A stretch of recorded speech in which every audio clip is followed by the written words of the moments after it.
एक महत्त्वाची बातमी समोर येते। पुण्यात कारचा विचित्र अपघात झालाय। दुसऱ्या मजल्यावरील पार्किंग मधून कार थेट खाली कोसळली आहे। कार पुढे घेण्याऐवजी चुकून मागे घेतल्याने हा अपघात झाल्याचं सध्याचं कळत आहे। ही दृश्य आपण सध्या साम टीव्हीवरती पाहतोय। एक्सक्लुसिव्ह दृश्य तुम्हाला दिसतंय की कारचा अपघात नेमकं कशा प्रकारे झालाय। आपले प्रतिनिधी सागर आव्हाड आपल्या सोबत जोडले गेले।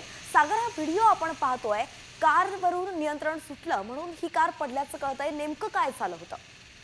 नक्की विमाननगर परिसरामध्ये असणारी सोसायटी आहे आणि जी कार आपल्याला पडताना पाहायला मिळते त्या गाडीचा वेग किती होता, ती भिंत तोडून पूर्णतः रिव्हर्स आलेली आहे आणि खाली पडलेली आहे। काही क्षणाआधीच एक व्यक्ती जो आहे तो त्या ठिकाणाहून गेलेला आहे आणि त्यानंतर ही कार खाली पडलेली आहे। मोठी आणि जी आहे ती या ठिकाणी दुर्घटना जी आहे ती घडू शकली असती, मात्र प्रसंगावधान राखत या ठिकाणी कुठली घटना जी आहे ती घडलेली नाही आहे। मात्र गाडीचा वेग किती असावा हे यावरून कळते, कारण की भिंत तोडून कार जी आहे ते खाली पडलेली आपल्याला पाहायला मिळते आणि हे का झालं, कसं झालं याबाबत पुढील तपास जो आहे तो आता सुरू आहे।